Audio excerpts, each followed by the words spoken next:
साधारण को असाधारण बनने में वक्त लगता है।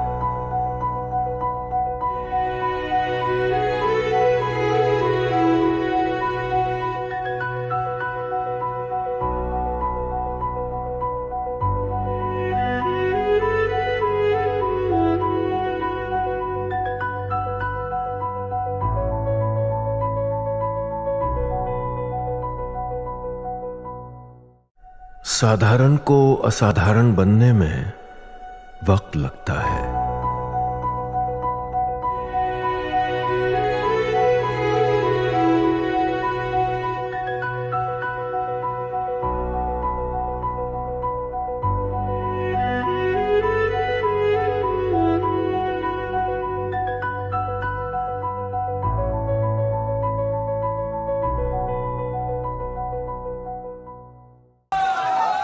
कांवड़ को कंधों पर रखकर सैकड़ों किलोमीटर पैदल यात्रा करने के लिए शारीरिक बल से ज्यादा जरूरी होता है आत्मबल।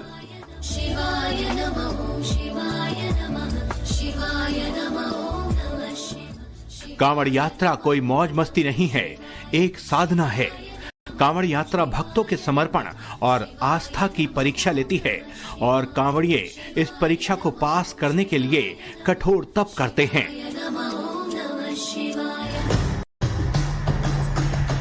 भक्ति और राष्ट्र प्रेम का संगम होता है सनातन धर्म। आप देखिए 101 फीट लंबी तिरंगा कांवड़ देशभक्ति का संदेश दे रही है और यही सनातन धर्म की खूबसूरती है। देशभक्ति की भावना और सनातन के प्रति अटूट विश्वास का ये संगम देखिए। ऑपरेशन सिंदूर और भारतीय सेना के पराक्रम को दर्शाती ये कांवड़ महादेव के चरणों में समर्पित है।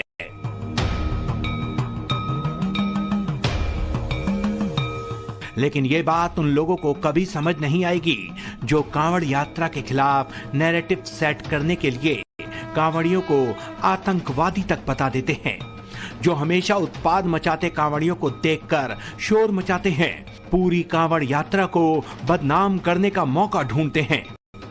ऐसा ही एक शिव भक्त कांवड़ यात्रा के लिए निकला है, जो अपने दांतों से 101 लीटर की कांवड़ को खींच रहा है। रुतवा गुर्जर की मनोकामना है कि गाय को राष्ट्र माता का दर्जा दिया जाए और इस मनोकामना को पूरी करने के लिए हर रोज 10 किलोमीटर कांवड़ दांतों से खींचते हैं।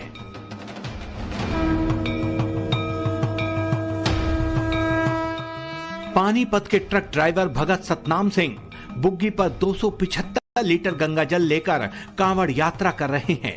वो इसी तरह 500 किलोमीटर तक बुग्गी खींचकर हरिद्वार से अपने गांव पहुंचे हैं। उनकी कांवड़ यात्रा का मकसद गांव में सुख शांति है। गांव की सुख शांति के लिए कांवड़ ले गया। मेरे गांव के कम से कम 80-90 लड़के कांवड़ लेने आते थे। अब मेरे गांव के सभी युवा विदेश चले गए हैं, अमेरिका बैठ गए हैं। कम से कम 400-500 बच्चे मेरे गांव के विदेश चले गए हैं। गांव के मंदिर को ठंडा करने के लिए मैंने 7 मंदिर है, ये कदम उठाया। बुग्गी में 275 लीटर चल गया।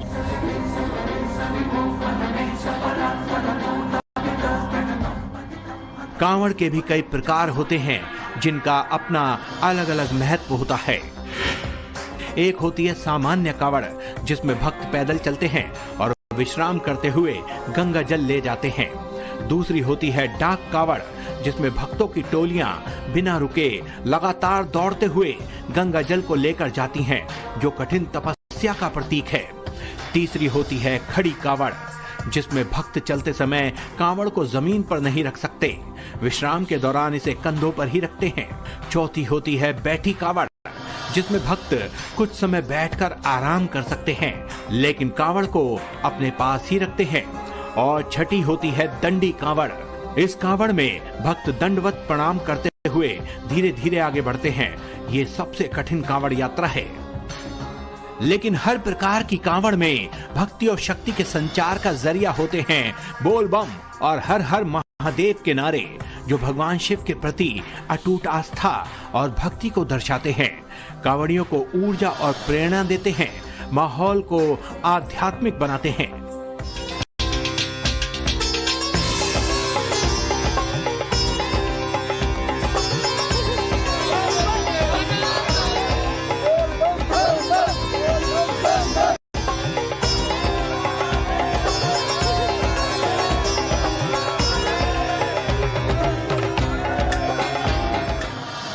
अब एक पत्नी की आस्था और समर्पण की मिसाल देखिए।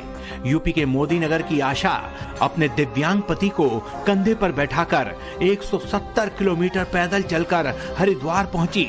भोलेनाथ का गंगा जल से अभिषेक किया। कठिनाई तो बहुत हो रही है, लेकिन बस भोलेनाथ जैसा साथ दे दिया, जैसे एक उम्मीद जगा दी अंदर, तो उस उम्मीद को बस तोड़ना नहीं, तोड़ना नहीं।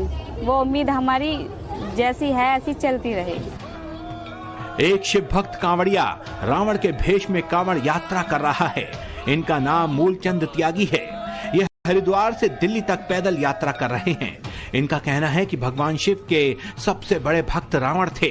कांवड़ यात्रा से रावण से जुड़ी भी एक मान्यता है। रावण ने एक बार कैलाश पर्वत को उठाने की कोशिश की थी। रावण की कोशिश से भगवान शंकर क्रोधित हो गए थे।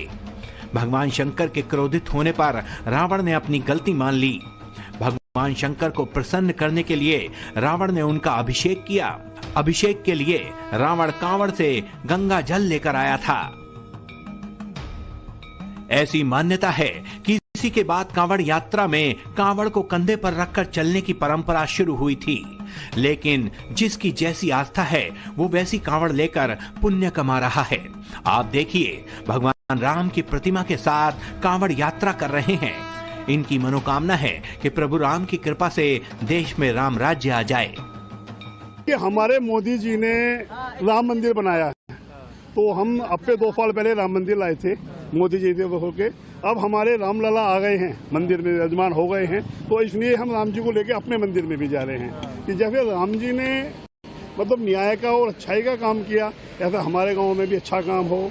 मोदी जी देश के लिए बहुत अच्छे अच्छे काम कर रहे हैं, वो भी अच्छाई में हो। कांवड़ यात्रा की एक मान्यता भगवान श्री राम से भी जुड़ी है। आनंद रामायण में भगवान राम को पहला कांवड़िया कहा गया है। भगवान राम ने बिहार के सुल्तानगंज से गंगा जल लिया था। कांवड़ में गंगा जल लेकर श्री राम देवघर तक पैदल गए थे। देवघर से श्री राम ने गंगा जल से शिवलिंग का अभिषेक किया था। यानी कांवड़ यात्रा का इतिहास बहुत पुराना है। कांवड़ यात्रा के बारे में हमारे ग्रंथों और पुराणों में भी कई प्रसंग मिलते हैं। रामायण में उल्लेख मिलता है कि त्रेता युग में श्रवण कुमार ने पहली बार कांवड़ यात्रा की थी ताकि वो अपने नेत्रहीन माता पिता को हरिद्वार में गंगा स्नान करा सके। एक मान्यता ये भी है कि भगवान परशुराम पहले कांवड़िया थे जिन्होंने गढ़मुक्तेश्वर से गंगा जल लाकर भगवान शिव का जलाभिषेक किया था। समुद्र मंथन की पौराणिक कथा के अनुसार देवताओं ने भगवान शिव को विष के प्रभाव से बचाने के लिए गंगा जल अर्पित किया था। कांवड़ को लेकर कई मान्यताएं हैं और इन कथाओं से प्रेरणा लेकर भक्त सदियों से कांवड़ यात्रा करते आ रहे हैं। कांवड़ यात्रा चल रही है। समाज का सबसे यानी श्रमिक वर्ग से लेकर के उच्च वर्ग तक हर व्यक्ति इस अभियान के साथ जुड़ा हुआ। एकता का अद्भुत संगम, कोई भेदभाव नहीं, न जाति का भेद है, न क्षेत्र का भेद है, न वर्ग का भेद है, न मत का भेद है, न संप्रदाय का भेद है। हर हर बम बम बोलते हुए जाते हैं। 300-400 किलोमीटर पैदल जाते हैं, फिर वहां से जल लेकर के कावड़ को कंधे में रख करके फिर उसी प्रकार से उसी भक्ति भाव के साथ चलते हैं।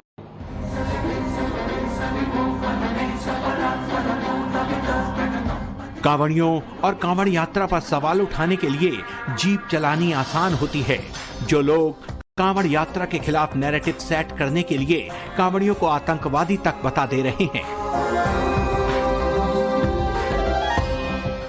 ये वही जमात है जिसे ये देखकर भी चिढ़ मचती है कि पुलिस और प्रशासन कांवड़ियों की सेवा में क्यों जुटे हैं। यूपी में पुलिस वाले श्रद्धा भाव से कांवड़ियों की सेवा कर रहे हैं, तब भी विरोधियों की त्योरियां चढ़ी हुई हैं। लेकिन सनातन विरोधियों को कैसे पता होगा कि कांवड़ियों की सेवा करने से भी पुण्य मिलता है और पुलिस वाले भी इंसान होते हैं, उनकी भी अपनी आस्था होती है। लेकिन सरकार के विरोध में विपक्षी नेताओं ने सनातन अपमान को अपना अधिकार समझा हुआ है। ये वो लोग हैं जो कंधों पर गंगा जल लेकर 2 कदम तक नहीं चल सकते, वो कांवड़ पर सिर्फ जीप चला सकते हैं। ऐसा है, ये राज्य सरकार अगर कांवड़ यात्रा के लिए सुविधा प्रदान करती है तो उसमें कोई आपत्ति नहीं है, लेकिन दूसरी बात यह है कि कांवड़ यात्रा के माध्यम से आप एक नफरत का माहौल पैदा करें समाज में, वो उचित नहीं है। जरा सा भी गाड़ी छू भी दे रही है, कार छू दे रही है और ऑटो या दोपहिया उसको तोड़ डाल रहे हैं, कांवड़िए मार रहे हैं और गाड़ी के अंदर से खींच करके पूरे परिवार को पीट रहे हैं। कोई कांवड़ियों को आतंकी बता रहा है तो कोई कांवड़ियों को उपद्रवी कह रहा है। सोशल मीडिया पर फेक नैरेटिव सेट किया जा रहा है, जिसको लेकर यूपी के मुख्यमंत्री योगी आदित्यनाथ ने क्या कहा, ये भी सुन लीजिए। बदनाम किया जाता है, खूब उसके बारे में लिखा जाता है, उन्हें उपद्रवी और आतंकवादी तक बोलने का दुस्साहस होता है।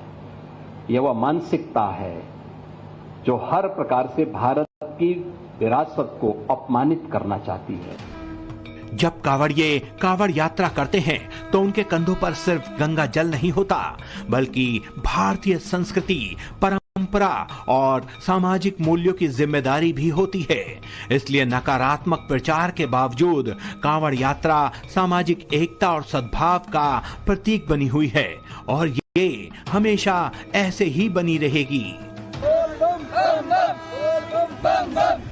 Bureau report, times now Navbharat. पाठशाला की वीकेंड वाली एक्स्ट्रा क्लास में आप सभी का बहुत स्वागत। मैं हूं सुशांत सिन्हा। कल से संसद का मॉनसून सत्र शुरू होने जा रहा है। मॉनसून में बादल बरसे न बरसे, संसद में हंगामे का बरसना तय माना जा रहा है, क्योंकि बजट सत्र और मॉनसून सत्र के बीच कई ऐसी घटनाएं घटी हैं जिसे लेकर विपक्ष मोदी सरकार को घेरने की कोशिश करेगा। ऑपरेशन सिंदूर से लेकर पहलगाम आतंकी हमला और बिहार में वोटर लिस्ट रिवीजन तक कई ऐसे मुद्दे हैं जिस पर विपक्ष की तरफ से हल्ला हंगामा मचने के पूरे आसार हैं। यह विपक्ष की स्ट्रैटेजी का हिस्सा भी है, क्योंकि इस सत्र में करीब 8 विधेयक सरकार पेश करने जा रही है। पेंच तभी फंसेगा जब हंगामा होगा। वक्फ संशोधन बिल पर क्या हुआ था यह आपने देखा ही था। वैसे भी इस साल बिहार में विधानसभा चुनाव है, लिहाजा विपक्ष को यह दिखाना जरूरी है कि भैया देखो हम कितनी संजीदगी से पब्लिक के मुद्दों के लिए सड़क से संसद तक लड़ रहे हैं। राहुल गांधी बतौर नेता प्रतिपक्ष शायद फिर यह सवाल पूछें कि कितने राफेल गिरे थे बताइए, तब भी जब देश की आर्मी से लेकर दुनिया की मीडिया तक ने ऑपरेशन सिंदूर के सफलता की एक एक डिटेल दे दी।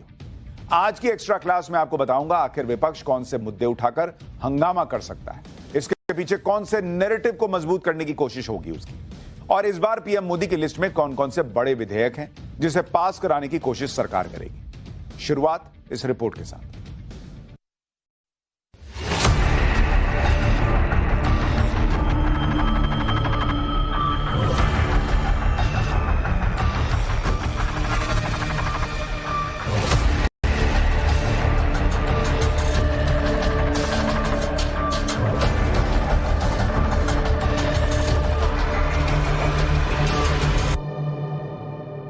उन्होंने कहा है कि 5 लड़ाकू विमान गिरे थे इस युद्ध में। तो हमारा सवाल सीधा है, अभी 2 दिन में मॉनसून सत्र शुरू होने वाला है, लोकसभा और राज्यसभा। प्रधानमंत्री अपनी चुप्पी तोड़े।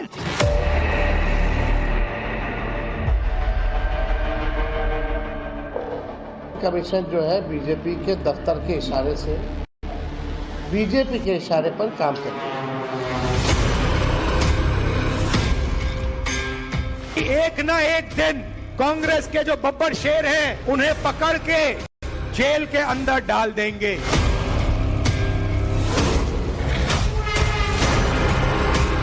जब चोर चौकीदारी की बात करने लगे समझिए कि वो खुद इतने बड़े चोर हैं।